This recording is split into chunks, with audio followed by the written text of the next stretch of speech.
जी अस्सलाम वालेकुम dear students, hoping good of you and your family. Welcome to Superior Group of Colleges Canal Campus. Professor Ehsan Mujahid, MPhil mathematics. बेटा we know that कि जो previous lecture में हमारी discussion हो रही थी वो सूटेबल सब्स्टिट्यूशंस के मुतालिक हो रही थी। हम सूटेबल सब्स्टिट्यूशंस को यूज करते हुए अपने गिवन इंटीग्रल को, अपने गिवन फंक्शन को इवेलुएट करते थे, उसको इंटीग्रेट किया जाता था। हमने उसमें फर्स्ट 8 क्वेश्चंस डिस्कस किए थे एक्सरसाइज नंबर 3.3 में, और आज जो हम डिस्कशन करेंगे इस लेक्चर में वो भी एक्सरसाइज नंबर 3.3 ही होगी, लेकिन उस 3.3 का क्वेश्चन नंबर 10 जो है ये आज हम इंशाल्लाह डिस्कस करेंगे। क्वेश्चन नंबर 10 है बेटा आपके पास, evaluate integral 1 divided by 1 plus x के इनटू इनवर्स ऑफ 10x। अब बेटा जी इसकी इंटीग्रेशन आपने करनी है, इसे इवेलुएट करना है, इसको सिंप्लीफाई करना है। तो बेसिकली मेरा बच्चा यहाँ पर जो हमारी पहचान होगी, हमने यही देखना है कि हमारे पास फंक्शन कौन सा है और हमारे पास फंक्शन का डेरिवेटिव क्या है। तो आपको पता है कि ये इनवर्स ट्रिग्नोमेट्रिक फंक्शंस है, और इनवर्स ट्रिग्नोमेट्रिक फंक्शन जो है वो इनवर्स ऑफ 10x है। लेट मी सपोज कि हम इसको फंक्शन कंसीडर कर लेंगे, फिर हम ये देखेंगे कि इसका डेरिवेटिव टेक करने के बाद उसका डेरिवेटिव हमारे पास मौजूद है या नहीं है। तो उसके लिए हम क्या करते हैं, सबसे पहले तो सॉल्यूशन में जो भी आपके पास इंटीग्रल गिवन होता है आप इसको लेट करते हैं किसके इक्वल, i के equal. 1 divided by 1 plus x के इनटू इनवर्स ऑफ 10x। अब बेटा यहां पर आपके पास जो फंक्शन है वो इनवर्स ट्रिग्नोमेट्रिक फंक्शन है, and also we know that कि 6 ट्रिग्नोमेट्रिक फंक्शंस होते हैं, और 6 ही कौन से होते हैं, इनवर्स ट्रिग्नोमेट्रिक फंक्शंस। तो यहां जो इनवर्स ट्रिग्नोमेट्रिक फंक्शन आ रहा है बेटा, इसको मैं पुट कर रहा हूं किसके equal, another variable which is equals to 1। अब y के इक्वल लेट करने के बाद आप इसको डिफरेंशिएट करेंगे विद रिस्पेक्ट टू x, तो ये बन जाएगा 1 divided by 1 plus x square, और यहां आ जाएगा dy बाय dx। यह dx डिवाइड हो रहा बेटा, इस साइड पर आकर आपके पास मल्टीप्लाई हो जाएगा। अब ये तमाम की तमाम वैल्यूज आप इस गिवन इंटीग्रल में रिप्लेस करेंगे, और आपके पास है i इक्वल्स टू 1 ओवर। अब गौर करें, ये जो इनवर्स ऑफ 10x है ये आपने y के इक्वल लेट किया, और ये 1 divided by 1 plus x square into dx, ये आपके पास किसके इक्वल है, dy के। सेम इंटीग्रेशन का साइन एज इट इज। अब यहां पर आप देखेंगे कि आपके पास कौन सा फार्मूला अप्लाई हो रहा है।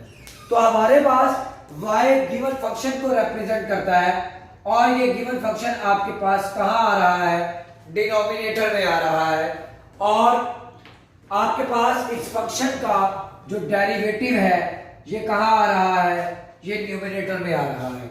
जब हमारा गिवन फंक्शन डिनोमिनेटर में और उस फंक्शन का डेरिवेटिव न्यूमरेटर में मौजूद हो, तो आप क्या करते हैं, आप गिवन फंक्शन को मेरा बेटा लॉग में लिखते हैं plus c constant of integration. अब आपने करना क्या है, क्योंकि हमारा दिया गया क्वेश्चन जिस वेरिएबल में मौजूद होता है आपने आंसर भी उसी वेरिएबल में लिखना होता है। तो यहां पर आपके पास अभी जो आंसर आया है ये मेरा बेटा y वेरिएबल में आया है, तो आप इसको x में कन्वर्ट करेंगे किस तरह से कि y की वैल्यू क्या है मेरा बेटा, इनवर्स ऑफ 10x। तो आप इसकी जगह लिख देंगे inverse of 10x plus c constant of integration same as it is. तो बेटा सिर्फ और सिर्फ आपने पहचान करनी है कि फंक्शन क्या है।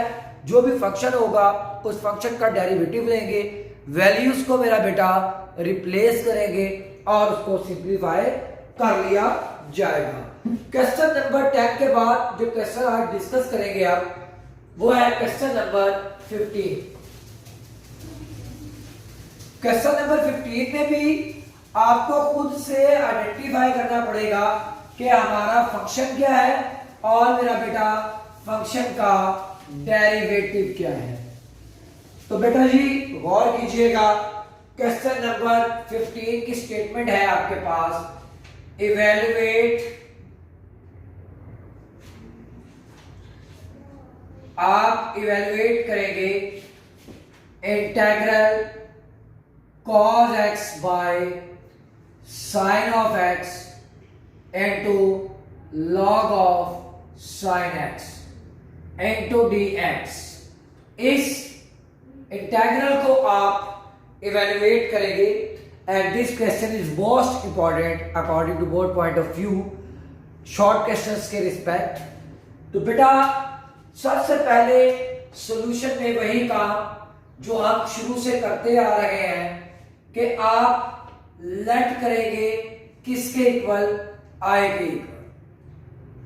हमने आई के इक्वल लेट किया cos x by sin x into log sin of x। अब यहां पर आपने खुद जज करना है कि फंक्शन क्या है और फंक्शन का डेरिवेटिव क्या है। चलो मैं इसको अरेंज करके लिख रहा हूं। क्या मैं इसको इस तरह से लिख सकता हूं, 1 by log into sine of x dot cos x bye sine of x into dx। आप न्यूमरेटर को न्यूमरेटर से मल्टीप्लाई करें, दोबारा cos x आएगा। आप log ऑफ sin x को sin x से मल्टीप्लाई करें, दोबारा sin x into log of x आएगा। तो बेटा हमारे पास लेट मी सपोज कि ये एक फंक्शन है जिसे मैं f ऑफ x बोल दूं। अब मुझे फंक्शन का डेरिवेटिव जो है वो चाहिए होता है, तो मैं यहां इसको पुट करूंगा कि मेरे पास log ऑफ sin x ये इक्वल है मेरा बेटा y के इक्वल। अब आप जब फंक्शन को लेट करते हैं, कंसीडर करते हैं, सपोज करते हैं अनदर वेरिएबल, तो आफ्टर दैट आप उस फंक्शन को इंडिपेंडेंट वेरिएबल के रिस्पेक्ट डिफरेंशिएट करते हैं। तो इसे डिफरेंशिएट करेंगे तो ये आ जाएगा 1 by sine of x। Sine का डेरिवेटिव आप दोबारा लेंगे तो आपके पास आएगा cos ऑफ x और यहां बन जाएगा dy बाय dx। अब ये dx आपके पास डिवाइड हो रहा है, दूसरी साइड पे जाके मेरा बेटा ये क्या हो जाएगा, मल्टीप्लाई। तो ये बन जाएगा जी आपके पास cos x by sin x into dx equals to dy। अब ये वैल्यूज आप इस इंटीग्रल में रिप्लेस कर देंगे। Now we replacing the values in given integral. तो 1 by log of sin x किसके इक्वल है बेटा, y के इक्वल। आपने y के इक्वल जो है इसको कंसीडर किया और ये जो पूरा एक्सप्रेशन है cos x by sin x into dx किसके इक्वल है, dy के। तो मैंने बेटा यहां लिख दिया dy। अब अभी तक इसको अपने इंटीग्रेट नहीं किया, अब मैं अपने फंक्शन को सर्च करूंगा कि मेरा फंक्शन क्या है। लिहाजा अगर मैं इसे कहता हूं कि ये मेरा फंक्शन है f ऑफ x, तो y का जो डेरिवेटिव होता है विद रिस्पेक्ट टू y वो 1 होता है, तो 1 मेरे पास न्यूमरेटर में मौजूद है। अब वही फार्मूला कि हमारा फंक्शन अगर डिनोमिनेटर में आ जाए और फंक्शन का डेरिवेटिव न्यूमरेटर में आ जाए तो आप क्या करते हैं, आप दिए गए फंक्शन को लॉग में लिखते हैं plus C constant of integration. तो आपके पास यहाँ क्या फंक्शन है, वो है y। तो आप इस फंक्शन को किस में लिख देंगे, नेचुरल लॉग में plus C constant of integration. अब क्योंकि दिया गया क्वेश्चन x वेरिएबल में था तो यहाँ y की वैल्यू को रिप्लेस किया जाएगा, तो y की वैल्यू हमारे पास बेटा क्या है, log ऑफ sin x। तो अब यहाँ y की वैल्यू लिखेंगे log of sin of x plus c constant of integration. तो इस तरह से बेटा हम दिए गए क्वेश्चन को जो है क्या करेंगे, इवेलुएट करेंगे। उम्मीद करते हैं बेटा कि आपको इस क्वेश्चन की जो है वो समझ आ गई होगी। अब इसके बाद जो है हम जो डिस्कस करेंगे वो है बेटा एक अहम टॉपिक, और उस टॉपिक का नाम है इंटीग्रेशन बाय पार्ट्स। और ये टॉपिक लाहौर बोर्ड के हवाले से ये टॉपिक मोस्ट इंपॉर्टेंट है, लॉन्ग क्वेश्चंस के हवाले से भी, शॉर्ट क्वेश्चंस के हवाले से भी। तो इस टॉपिक को जरा मेरा बेटा अच्छे तरीके से समझ लीजिएगा। टॉपिक का नाम है इंटीग्रेशन बाय पार्ट्स। क्या नाम है मेरा बेटा, इंटीग्रेशन बाय पार्ट्स। अब ये इंटीग्रेशन बाय पार्ट्स क्या है, ये इंटीग्रेशन बाय पार्ट्स कब अप्लाई की जाती है, अब इस चीज को जरा गौर से सुनिएगा। आपके पास एक वर्ड है आइलेट। ये आइलेट के वर्ड में आपके पास 5 डिफरेंट फंक्शंस हैं। अब वो 5 डिफरेंट फंक्शंस क्या हैं? आइलेट का जो फर्स्ट वर्ड है वो है आई, और आई से मुराद है इनवर्स ट्रिग्नोमेट्रिक फंक्शन। क्या मुराद है? Inverse trigonometric function. अब इसके बाद आपके पास जो सेकंड वर्ड है वो है एल, और एल से मुराद है logarithmic function. Logarithmic function. A से मुराद है आपके पास algebraic function. Algebraic function. T से मुराद है आपके पास ट्रिग्नोमेट्रिक फंक्शन। Trigonometric function. और ई से मुराद है मेरा बेटा आपके पास एक्सपोनेंशियल फंक्शन। कौन सा फंक्शन? Exponential function. अब ये 5 डिफरेंट फंक्शंस हैं आपके पास। आई से मुराद इनवर्स ट्रिग्नोमेट्रिक फंक्शंस, एल से मुराद लॉगरिथमिक फंक्शंस, ए से मुराद अलजेब्रिक फंक्शंस, टी से मुराद ट्रिग्नोमेट्रिक फंक्शन, ई से मुराद एक्सपोनेंशियल फंक्शंस। अब आप इंटीग्रेशन बाय पार्ट्स को कब अप्लाई करेंगे? इंटीग्रेशन बाय पार्ट्स आप उस वक्त अप्लाई करेंगे जब 2 डिफरेंट फंक्शंस प्रोडक्ट की फॉर्म में होंगे। When 2 different functions are in product form, then we apply integration by parts. अब इस चीज का फैसला कौन करेगा कि कौन सा फंक्शन फर्स्ट है और कौन सा फंक्शन सेकंड है? तो ये मेरा बेटा हमें आइलेट का रूल बताएगा कि किस फंक्शन को फर्स्ट फंक्शन का नाम देना है और किस फंक्शन को सेकंड फंक्शन का नाम देना है। अब ये चीज भी आपको मैं समझा देता हूं कि आइलेट हमें किस तरह से बताएगा कि फर्स्ट फंक्शन क्या है और सेकंड फंक्शन कौन सा है। फॉर एग्जाम्पल बेटा मैंने लिखा e की power x dot sine of x। आपने देखा कि आपके पास 2 डिफरेंट फंक्शंस किस फॉर्म में है? प्रोडक्ट की फॉर्म में है। एक फंक्शन कौन सा आ रहा है, एक्सपोनेंशियल फंक्शन आ रहा है। एक फंक्शन कौन सा आ रहा है, ट्रिग्नोमेट्रिक फंक्शन आ रहा है। लेकिन हमें ये नहीं पता कि हमने फर्स्ट फंक्शन किसको कहना है और सेकंड किसको कहना है। डेरिवेटिव में जब प्रोडक्ट रूल अप्लाई किया जाता था तो आप क्या करते थे, आप जिसे मर्जी फर्स्ट कह देते थे, जिसे मर्जी सेकंड कह देते थे। इंटीग्रेशन में ऐसा नहीं होता। आपको कौन बताएगा कि फर्स्ट फंक्शन कौन सा है और सेकंड फंक्शन कौन सा है, वो है आइलेट का रूल। तो आइलेट में आप देखें तो दो डिफरेंट फंक्शंस प्रोडक्ट की फॉर्म में है, वो है एक एक्सपोनेंशियल और दूसरा है आपके पास ट्रिग्नोमेट्री। तो देखें एक्सपोनेंशियल फंक्शन लास्ट में आ रहा है और ट्रिग्नोमेट्री फंक्शन पहले आ रहा है। तो जिसकी पोजीशन पहले होगी वो फर्स्ट फंक्शन होगा, जिसकी पोजीशन बाद में होगी वो सेकंड फंक्शन होगा। तो एक्सपोनेंशियल बाद में आ रहा, ट्रिग्नोमेट्री पहले आ रहा, तो लिहाजा यहां आप फर्स्ट फंक्शन ट्रिग्नोमेट्रिक फंक्शन को और सेकंड फंक्शन आप एक्सपोनेंशियल फंक्शन को कहेंगे।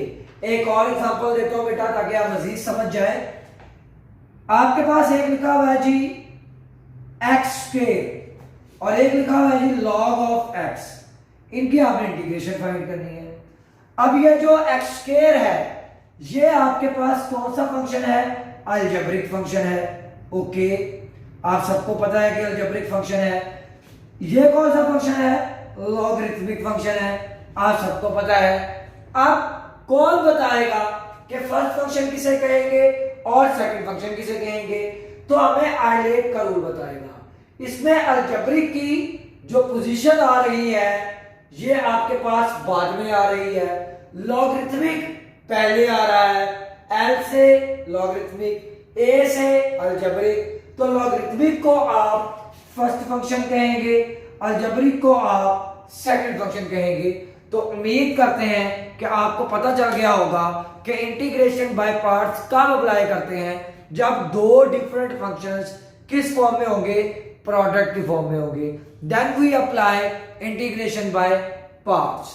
अब वो डिफरेंट फंक्शन कौन कौन से होंगे, या तो इनवर्स ट्रिग्नोमेट्रिक फंक्शन होगा, या लॉगरिथमिक फंक्शन होगा, या अलजेब्रिक फंक्शन होगा, या ट्रिग्नोमेट्रिक फंक्शन होगा, या एक्सपोनेंशियल फंक्शन होगा।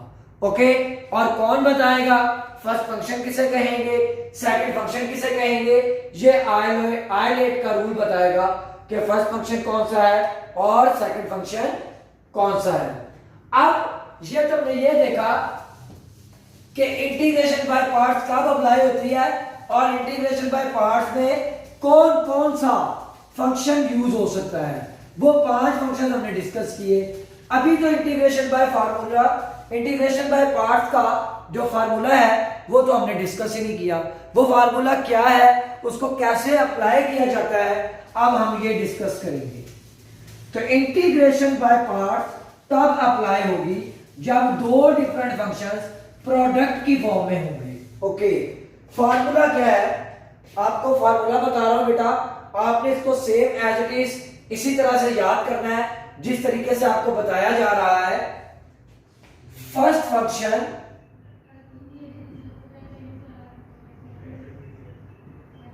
Into integral of second function, integral of second function minus integral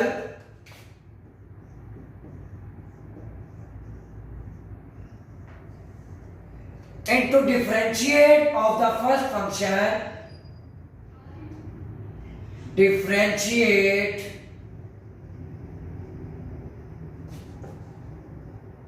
of the first function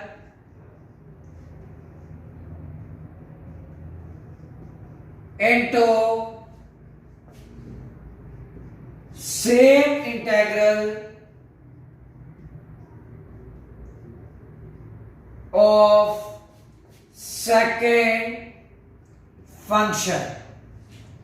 तो इंटीग्रेशन बाय पार्ट्स का आपको फार्मूला बताया कि first function into integral of second function minus integral into differentiate of the first function into the same integral of second function. मैं जानता हूं कि आप में से किसी को भी अभी समझ नहीं आई कि इंटीग्रेशन बाय पार्ट्स का फार्मूला क्या है या वो कैसे अप्लाई होगा। आपको कैसे पता चलेगा? मैं यहां पर आपको दो डिफरेंट फंक्शंस लेकर बता रहा हूं। एक फंक्शन है मेरा बेटा हमारे पास f ऑफ x और एक फंक्शन है हमारे पास g of x। Okay, for example f of x first function है, g of x second function है। दोनों फंक्शंस प्रोडक्ट की फॉर्म में है, दोनों फंक्शंस आपस में एक दूसरे से डिफरेंट हैं और आप अप्लाई करना चाह रहे हैं इंटीग्रेशन बाय पार्ट्स। तो क्या करेंगे बेटा?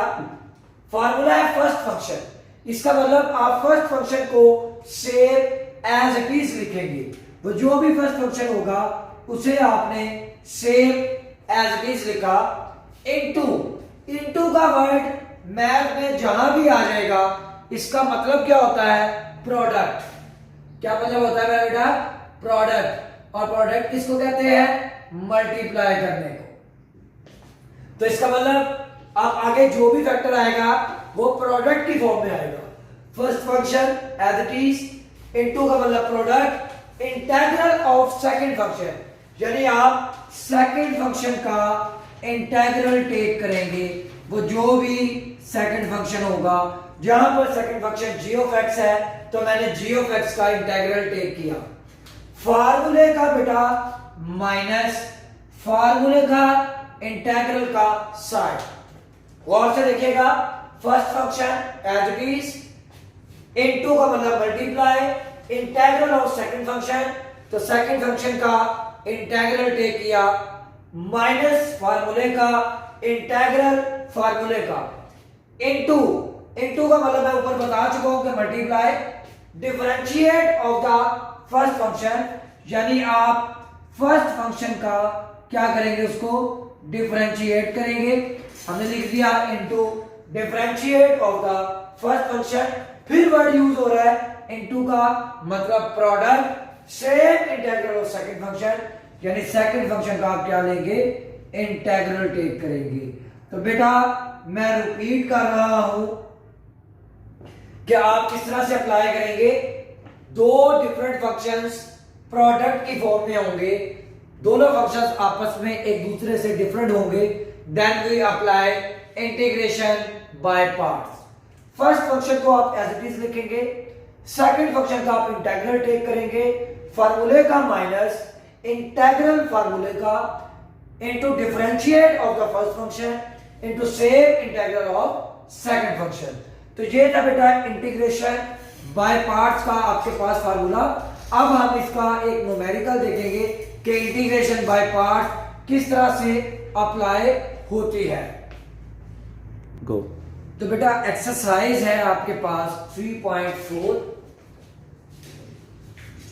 और एक्सरसाइज नंबर 3.4 में मेरा बेटा इंटीग्रेशन बाय पार्ट्स को यूज किया जाएगा और वो आपको कहेगा कि दिए गए इंटीग्रल को आप बाय पार्ट्स सॉल्व करें। या तो कहेगा बाय पार्ट्स या कहेगा इंटीग्रेशन बाय पार्ट्स। तो आपके पास क्वेश्चन नंबर 1 का सेकंड पार्ट है और ये सेकंड पार्ट में वो आपको कह रहा है इवेलुएट बाय पार्ट्स, और आपको जो क्वेश्चन दिया गया है वो है integral of log of x. तो बेटा जब भी आपने सॉल्यूशन करना है तो सॉल्यूशन में आप हमेशा अपने इंटीग्रल को, अपने गिवन क्वेश्चन को जो लेट करते हैं ये आई के इक्वल करते हैं, तो हमने सेम एज इट इज इसको आई के इक्वल लेट किया। अब उसने हमें यहां कहा है कि आप इंटीग्रेशन बाय पार्ट्स को अप्लाई करें। या बाय पार्ट्स इसको सॉल्व करें। तो आप जानते हैं कि इंटीग्रेशन बाय पार्ट्स आप उस वक्त अप्लाई कर सकते हैं जब आपके पास दो डिफरेंट फंक्शन प्रोडक्ट के फॉर्म में होते हैं। यहां पर तो हमारे पास फंक्शन ही एक है और वो फंक्शन क्या है, log ऑफ x। तो मैंने अपने पास से एक और फंक्शन लिया जो मैंने लिख दिया 1, क्योंकि मेरे पास दो फंक्शंस होंगे तो ही इंटीग्रेशन बाय पार्ट्स अप्लाई होगी, otherwise integration by parts apply नहीं होगी। अब मैंने इस बात का फैसला करना है कि फर्स्ट फंक्शन कौन सा है और सेकंड फंक्शन कौन सा है। इस बात का फैसला बाय पार्ट्स में आइलेट करता है और आइलेट के मुताबिक जो पहले आ रहा होगा उसको फर्स्ट फंक्शन कहेंगे, जो बाद में आ रहा होगा उसको सेकंड फंक्शन कहेंगे। तो जो 1 लिया है ये आपके पास एक अलजेब्रिक फंक्शन कहलाएगा और ये आपके पास एक लॉगरिथमिक फंक्शन। तो आपके पास जो अलजेब्रिक फंक्शन है ये बाद में आ रहा है और लॉगरिथमिक फंक्शन आपके पास पहले आ रहा है। तो लिहाजा आप लॉगरिथमिक फंक्शन को फर्स्ट फंक्शन और अलजेब्रिक फंक्शन को आप सेकंड फंक्शन कहेंगे बाय आइलेट रूल। अब किस तरह से इंटीग्रेशन बाय पार्ट्स अप्लाई की जाती है कि फर्स्ट फंक्शन को आप एज इट इज लिखते हैं, इंटीग्रल ऑफ सेकंड फंक्शन मैं मेंशन कर देता हूं, first function into integral of second function minus फार्मूले का इंटीग्रल फार्मूले का into differentiate of the first function, यानी जो भी फर्स्ट फंक्शन होगा इसको आप डिफरेंशिएट करेंगे and same integral of second function, और यहां सेकंड फंक्शन का आपके पास क्या आ जाएगा, इंटीग्रल आ जाएगा। लिहाजा बेटा सिंपलीफाई करेंगे, ये log of x same as it is, 1 का integral with respect to x होता है, minus integral as it is log x का डेरिवेटिव 1 बाय x, 1 का इंटीग्रल आपके पास x और ये dx same as it is. अब ये x और ये x कैंसिल आउट, इस x को मैं पहले लिख रहा हूं into log of x minus 1 का integral with respect to x आपके पास क्या आएगा, minus x plus c constant of integration. तो बेटा एमसीक्यूज में आ जाता होता है कि log ऑफ x की इंटीग्रेशन क्या होती है, तो आपको ये जुबानी याद होनी चाहिए।